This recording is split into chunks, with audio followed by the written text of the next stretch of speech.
समय पहले की बात है। एक गांव में प्रमोद अपनी पत्नी मुन्नी के साथ रहा करता था। प्रमोद एक गरीब किसान था, पर वो अपने जीवन में बहुत खुश था क्योंकि उसने मुन्नी से प्रेम विवाह किया था, जो समय में बहुत मुश्किल से हुआ करता था।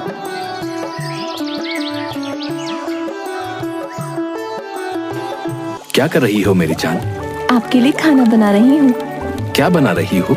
खिचड़ी, वो भी आपकी पसंदीदा उड़द की दाल की। ओहो, तुम कितना प्यार करती हो मुझसे। अरे जाओ जी, आपको तो बस हर चीज में प्यार दिखता है। प्यार है इसलिए दिखता है।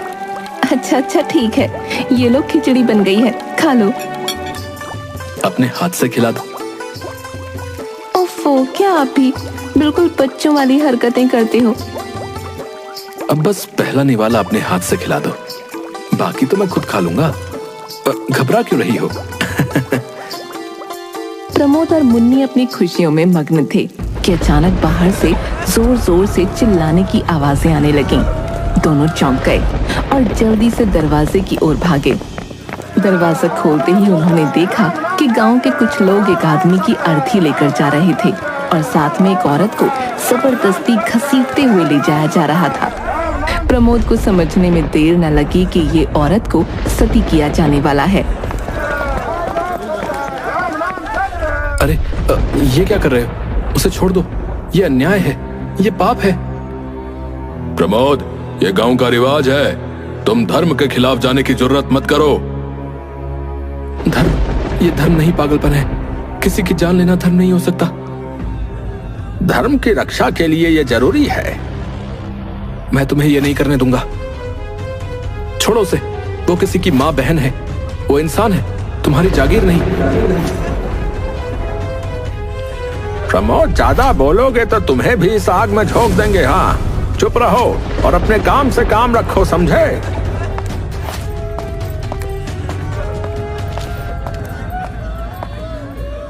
आप मत बोलो, ये लोग आपको भी नुकसान पहुंचा सकते हैं, हमारी कोई नहीं सुनेगा। मुन्नी, मैं चुप नहीं रह सकता। ये हमारे समाज को बर्बाद कर रहे हैं। लेकिन मुझे आपकी जान की चिंता है, आप शांत हो जाओ। धर्म के मामले में कुछ न बोलो। मुन्नी, अगर हम अभी नहीं बोले तो फिर कभी नहीं बोल पाएंगे। चुप रहो प्रमोद। जब औरतों के पति की मौत हो जाती है तो उनका यही अंजाम होता है। ये धर्म का हिस्सा है और हमें इसका पालन करना ही होगा। प्रमोद ने देखा कि मुन्नी की आंखों में डर है, इसलिए उसने धीरे धीरे अपने कदम पीछे खींच लिए। गांव के लोग उस औरत को लेकर चले गए।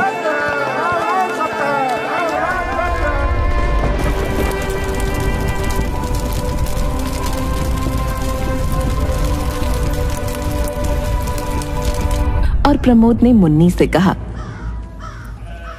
मुन्नी, अगर मेरे साथ कुछ हो जाए तो तुम कभी सती नहीं होगी।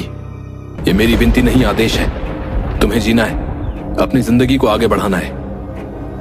अरे शुभ शुभ बोलो, यूं मरने मराने की बात ना करो जी। मरे आपके दुश्मन, और वैसे भी मैं आपके बिना नहीं जी सकती। नहीं मुन्नी, तुम्हें जीना ही होगा, और ये तुम्हारे लिए नहीं, मेरे लिए करना होगा। मैं तुम्हें कभी ऐसी स्थिति में नहीं देख सकता। ये गांव वाले तो पागल हैं, और सबसे बड़ा पागल तो वो मुखिया है, धर्म के नाम पर अधर्म कर रहा है। मुन्नी चुप हो गई, लेकिन प्रमोद के शब्द उसके दिल में गूंजते रहे। कुछ ही दिन गुजरे थे कि एक भयानक दुर्घटना में प्रमोद की मौत हो गई। जब गांव के लोग प्रमोद की लाश को घर लेकर आए तो मुन्नी का दिल टूट गया। वो प्रमोद की देह से लिपटकर फूट फूट कर रोने लगी। आप मुझे छोड़कर कैसे जा सकते हो? आपने मुझसे वादा किया था कि हम हमेशा साथ रहेंगे। क्या समाज से लड़कर हमने प्रेम विवाह इस दिन के लिए किया था?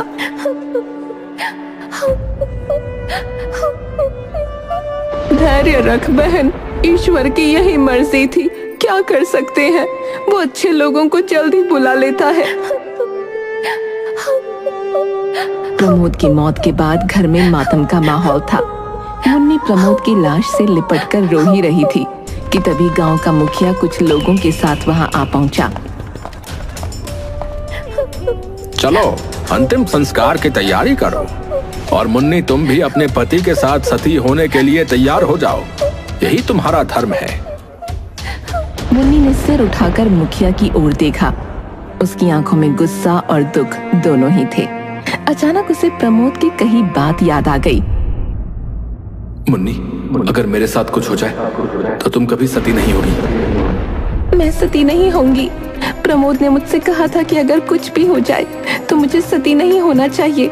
ये उनका आदेश था और मैं इसका पालन करूंगी। क्या क्या कह रही हो तुम?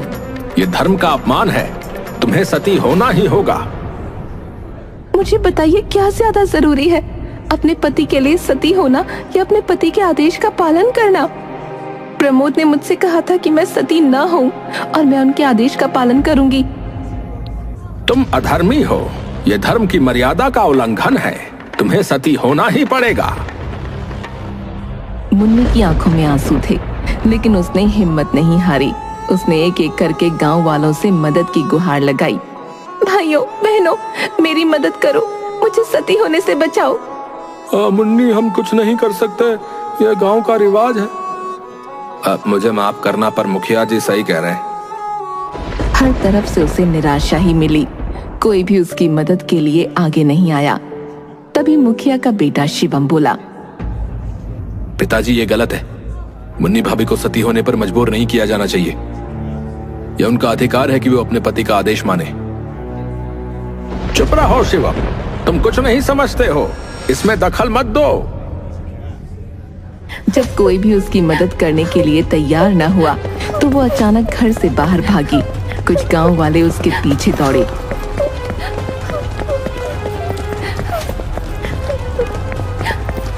लेकिन मुन्नी तेजी से भागते हुए उनकी नजरों से ओझल हो गई।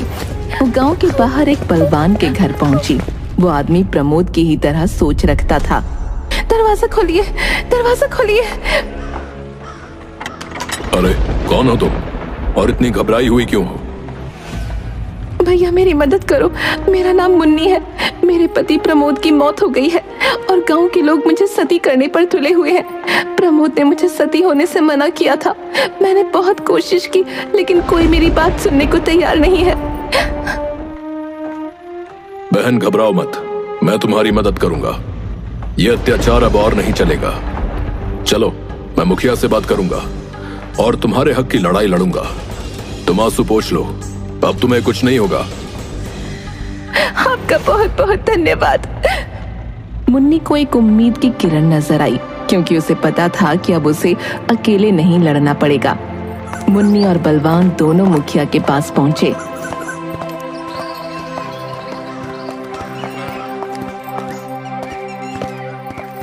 मुखिया पहले से ही गुस्से में था। जैसे ही उसने मुन्नी को देखा, उसकी आंखों में और भी आक्रोश भर गया। मुन्नी, तू कैसी अधर्मी औरत है जो अपने पति की अर्थी को छोड़कर भाग गई। तुझे शर्म नहीं आई?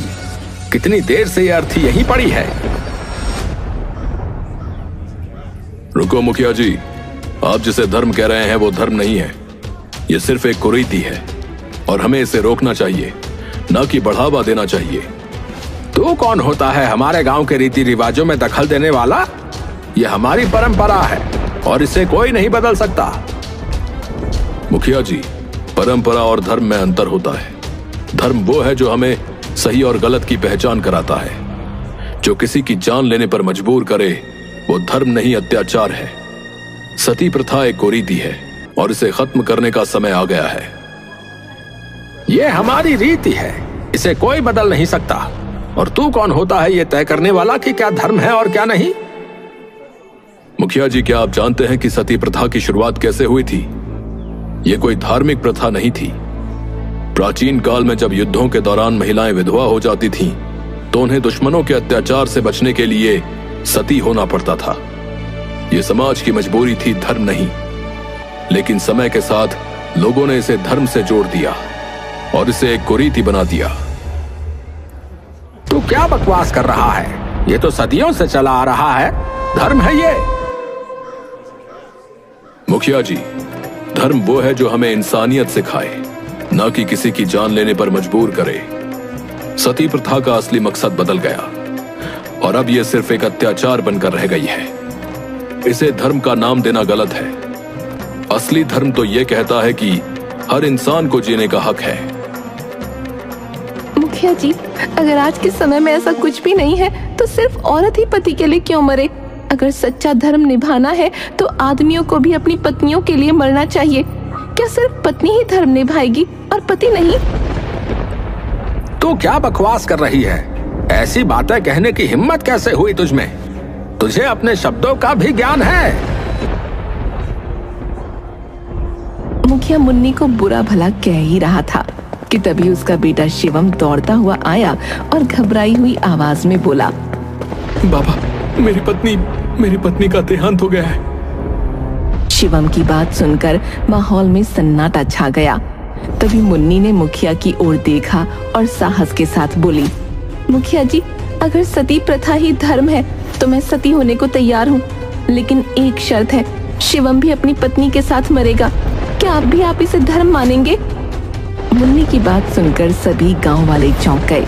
मुखिया का चेहरा लाल हो गया, लेकिन उसकी जुबान जैसे बंद हो गई थी। मुन्नी ने सचमुच समाज के सामने एक कड़ा सवाल खड़ा कर दिया था, जिसे नजरअंदाज करना अब संभव नहीं था। ठीक है बाबा, अगर धर्म यही है तो मैं भी अपनी पत्नी के साथ सती होने के लिए तैयार हूँ। शिवम की बात सुनकर मुखिया का चेहरा फीका पड़ गया। उसने कभी अपने बेटे को इस तरह की बात कहते नहीं सुना था। वो घबरा गया। अब नहीं बेटा, तुम ऐसा नहीं कर सकते। तुम मेरी इकलौती संतान हो, मैं तुम्हें जिंदा जलते हुए नहीं देख सकता। बाबा, आप ही तो हमेशा कहते थे कि धर्म सबसे ऊपर है। अगर यही धर्म है तो मुझे भी इसका पालन करना चाहिए। चिताएं तैयार की गईं। गांव वाले हैरान होकर इस दृश्य को देख रहे थे, लेकिन जैसे ही शिवम चिता के पास पहुंचा, मुखिया का दिल टूट गया। वो फूट फूट कर रोने लगा और शिवम को रोकते हुए बोला, अब रुक जाओ शिवम, तुम लोग सही कह रहे हो। सती प्रथा गलत है, मुझे माफ कर दो। मैं अपने बच्चे को जिंदा जलते नहीं देख सकता। मुखिया के ये बोलते ही अचानक प्रमोद सामने आ गया, जो सबके लिए एक बड़ा झटका था। मैं मरा नहीं था, ये सब एक नाटक था, ताकि हम लोग सबको ये समझा सकें कि सती प्रथा कितनी गलत है। मुखिया और गांव वालों की आंखें खुली की खुली रह गईं। शिवम और उसकी पत्नी दोनों जिंदा और स्वस्थ थे। ये सब एक योजना थी जिसमें बलवान, शिवम और प्रमोद शामिल थे, ताकि गांव वालों को सती प्रथा की कुरीतियों से अवगत कराया जा सके। मुझे माफ कर दो। मैंने धर्म के नाम पर जो अंधविश्वास फैलाया वो गलत था। आज मैंने अपनी गलती समझ ली है, मुझे क्षमा करो। मुखिया के बदलने से गांव वालों की सोच भी बदल गई और इस तरह सती प्रथा का ये अध्याय हमेशा के लिए बंद हो गया।